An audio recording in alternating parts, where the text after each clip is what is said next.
Have you ever looked at your bank account and wondered if life will ever change? This is the story of a man who went from sleeping on the floor of a one-room apartment to owning one of the biggest construction companies in East Africa. And he did it without winning the lottery, without inheriting a cent, and without luck. This is the journey of Elias Mwangi, the man who turned poverty into power.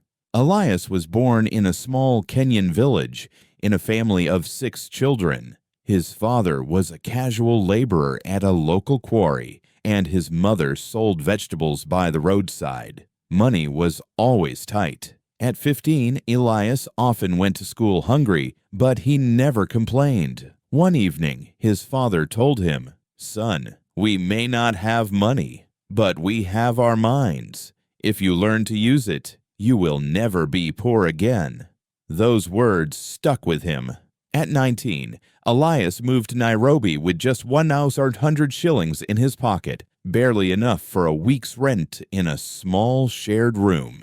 He found a job carrying bags of cement at a construction site. It was hard labor for little pay, but Elias used his free time to learn from the site engineer. Every evening, while his colleagues went drinking, Elias borrowed old construction manuals from a nearby library. He didn't just want to be a worker, he wanted to understand how things were built, both buildings and wealth. After 2 years, he had saved enough to start a tiny masonry business with one friend. At first, they took on small jobs, fixing walls, repairing floors, anything to keep the cash flowing. But Elias had one rule: always reinvest before you spend. He lived simply, wore the same pair of shoes for 3 years, and avoided debt. While others wanted quick success, Elias focused on steady growth.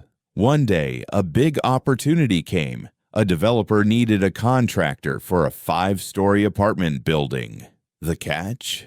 Elias would need to buy his own tools and hire more workers. It was risky, but Elias remembered his father's words. "If you learn to use your mind, you will never be poor." He took a deep breath, invested all his savings, and accepted the job.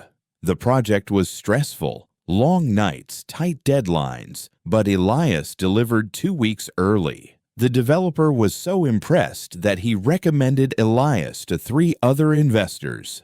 In the next 5 years, Elias's small company grew into Mwangi Builders Limited, employing over 200 workers. He began winning government contracts for roads, schools, and housing projects. His income soared, but Elias stayed disciplined. Every shilling had a purpose. He invested in rental apartments, bought land in growing towns, and slowly built a portfolio worth millions. Elias never forgot the hungry boy who once walked to school barefoot. He started a scholarship fund to educate children from poor families. When asked the secret to his success, Elias always said, "It's not about money. It's about discipline, patience, and learning. Money follows those who respect it." He explained that many people fail because they want results tomorrow, but true wealth is built brick by brick,